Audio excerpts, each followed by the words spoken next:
Welcome, guys. This is Adam Facenda from Anchors and Eagles, and this is another episode. Today, we're going to talk about something I get a lot of questioning about. How do you start tattooing? Keep the fees. I get it often. I meet people throughout the years, and I want to make this podcast a little bit more about how to become a tattooer. Now, I believe there's about 3 to 4 different ways you can go about becoming a tattooer. So I'm going to give you my view on how you should become a tattooer. When I get a young adult or even an old adult asking me how to learn how to tattoo, I tell them these few things. Of course, you can go to tattoo school. That's fine. I don't believe in going to tattoo schools. No offense, guys. I know you're trying to make your money off of this industry, but I was taught a very old school way. My father was a tattooer as well. So to me, I think going to a school to learn how to tattoo and getting this skill that was a trade that was passed down, I do believe you should do a one-on-one course with somebody. And what I mean by course, I mean a true apprenticeship. So let's talk about this. First off, you can go to school and learn how to tattoo, and they're going to give you a certification. Now, this doesn't necessarily certify you to be a master tattooer or anything like that, but it does certify you in some way of some course that they've given. My question is, if they were doing so great at tattooing, why would they want more tattoo artists to come into this environment only to make the income a little thinner? And what I do mean by that is I always use the analogy of a small town feeding off of one well. Eventually that well will dry up. Only so many people want to get tattooed, and so that means there could only be so many tattooers. The more tattooers there are, people want deals. Sometimes there's less people getting tattooed, and it's hard to survive.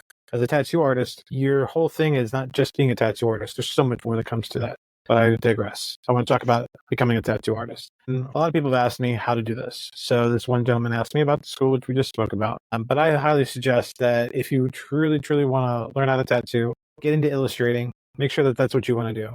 Because I don't care if you're a realist or traditional or anything like that, you're going to have to illustrate. And what I mean by that is you're going to have to be able to look at something and create it.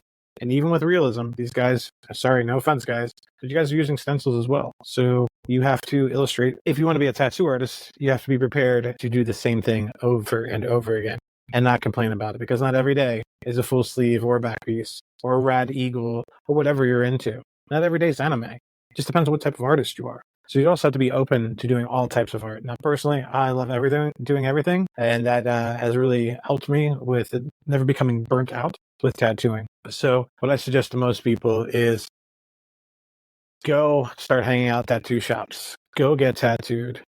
If you really, really want to learn how to tattoo, go sit in a tattoo shop. Make sure that's the environment you want to be in. Hang around shops. That's what I did. My father forbid me to learn how to tattoo, but I was always drawn to the tattoo industry, and I was always drawn to being in a tattoo shop. I started getting tattooed when I was 14. I started going into professional tattoos as soon as I turned 18. And I was very fortunate. A lot of my friends became tattoo artists. And I was like, wow, this is so amazing. Like, I didn't even know they were artists. And a lot of people said that about me whenever I started tattooing. But when you grow up in a family or having a father that is a great artist, it's kind of hard to shine without being criticized about everything you do. So I just stopped drawing in front of my father and stopped drawing altogether. I mean, there were so many great, talented people around me. Why in the world would I ever think that I could do it? Now, a few years later, I've changed my mind, of course, and became a tattooer. So I suggest people go into tattoo shops that they like, go and hang out in tattoo shops, and show them your artwork, show them that you're interested. I mean, there's a couple other ways you can do it. You can go to a tattoo shop. Some tattoo shops will teach you how to tattoo for a fee. And I don't see that being anything wrong about that. If you're going to a tattoo shop to learn from a tattoo artist that you like, and you like their style and you like their shop, that makes a lot of sense. Giving some money into whatever they're asking for, whether it's $5,000 or $10,000 or whatever it is, they have to put their time into you. And their time is as valuable as doing a tattoo. The tattoo artist is doing $100 an hour and they got to give you 100 hours. Well, you can do the math. If the tattoo artist is charging $250 an hour and they have to give you 100 hours of their time, once again, do the math. I don't think there's anything wrong in doing that at all. I personally have taught people for a fee, and I've also done another thing that I'll talk about here in a minute and how they learned how to tattoo. I just want to really drill into that.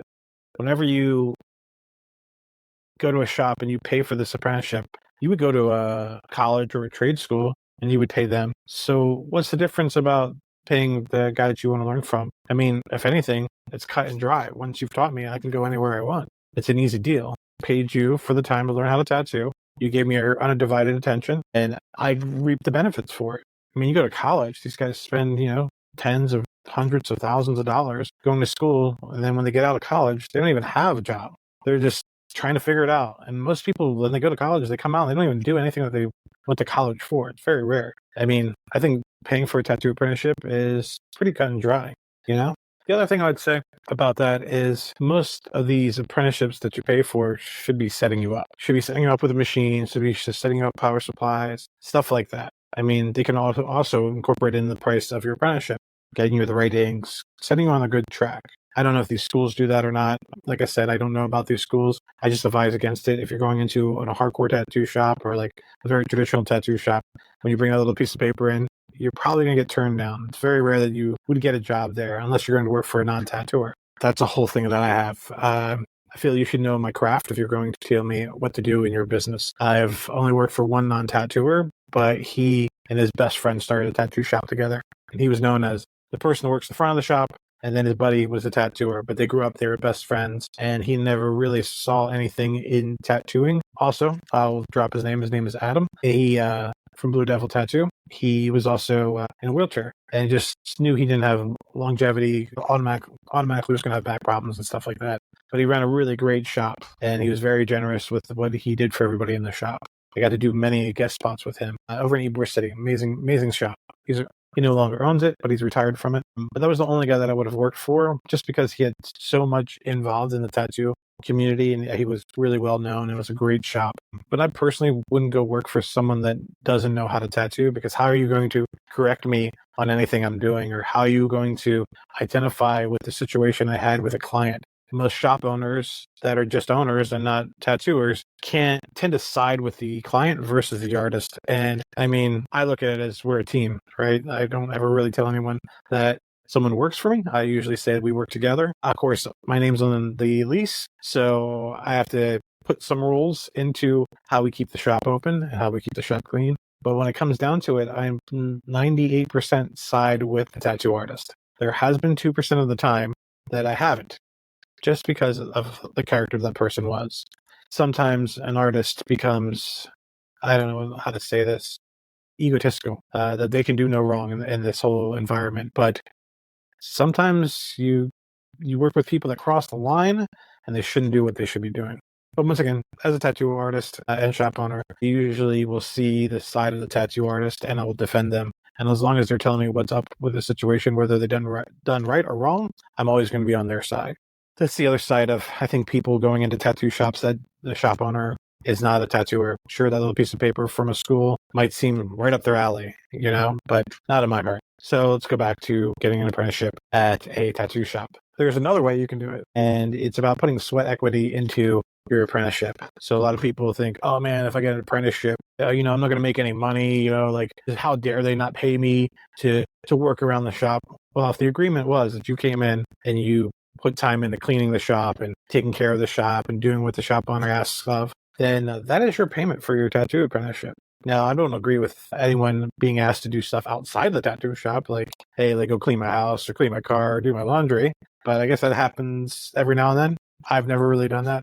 I've always questioned if somebody would do that just out of loyalty to the tattoo shop or how much they really wanted to learn how to tattoo. But yeah, so if you're going to take an apprenticeship, it usually comes with sweat equity. Now, the way I was taught and the way I've done it in the past as well is you come into the tattoo shop, you say, hey, I want to learn how to tattoo. You show me your portfolio. I give you some stuff to do, give you a little bit of homework. If you come back and complete the homework, I give you a little bit more homework. And then we really start talking about what you want to do with this. If you really want to become a tattooer, or this is just a fantasy of your life that you want to do part-time, because in my mind, I don't want any part-timers working with me. I want guys and girls that are really into tattooing like I have been. So at that point, you come up with an agreement. Like the agreement was, you come in every day, these are the chores you do. On top of that, you have to trace flash, take up for the tattoo artist, help them set up and break down, all the things that you're going to be doing as a tattooer anyway. So it's kind of like boot camp for tattooing in the beginning. You're doing all these things in the shop. Just make sure that you're not going to come in and get lazy. Like, I'm a tattooer, I don't take out the garbage, or I don't sweep my own booth. Well, cool. If that's who you are, then you should probably hire somebody to do that work for you, because in a tattoo shop, it's communal. Most areas are communal. It's very rare that you have a shop where you just have one little room and that's all you have to take care of and no one else sees it. In this industry, you walk into a tattoo shop and everyone sees everything from the dirtiest station to the cleanest station. So when you're learning how to tattoo, they're probably going to put you to work cleaning up, and you shouldn't be a bitch about it or bitch about it. Just clean. So what's the difference in it? You're going to be doing it for the rest of your life. I once had an apprentice say, I don't want to trace images anymore. I'm so sick of it. I just want to tattoo, which I found comical because once you make the stencil, you're still tracing. It's part of tattooing for the rest of your life. But anyway, so the other way you can go into getting tattoo apprenticeship is going into a tattoo shop, putting sweat equity into it. It usually comes with a timeline, 6 months, a year. I don't know. I always say as fast as you can learn is the fastest you'll start tattooing. So if you're in here more, you're going to learn how to tattoo faster, and then you'll be tattooing in a chair soon. The other part that comes with this style of apprenticeship is most people want a commitment from you, 2-3 years. So think about that. You went in, yeah, you had to put a little bit of sweat equity in, maybe 6 months for a career for the rest of your life. So what is 6 months really? The second part is once you're done tattooing and that artist that's teaching you says, hey, you have the chops, let's put you in a chair and start making some money, you instantly have a job. I don't see anything wrong with this. This is how my route was. I came in, I did my apprenticeship. I actually started as a piercer, and then I took an apprenticeship after that. So I was able to work in the tattoo shop and take the apprenticeship and do all the other stuff. So I was there 24/7. Couldn't get me out of the tattoo shop. So after that, I was able to tattoo. I had already built the clientele from piercing clientele, and I was rocking and rolling and making money. And my whole commitment was 3 years to the guy that taught me how to tattoo. And we've been great friends for a very long time. We have our ups and downs, and right now we're in our downs. But I'm very grateful for everything he ever taught me. And it was all because we had an agreement. I do this, I teach you this, you have this life and this career. And man, my life has been amazing through this career. It's taken me everywhere, and it hasn't stopped. I can go see the world and be able to make money.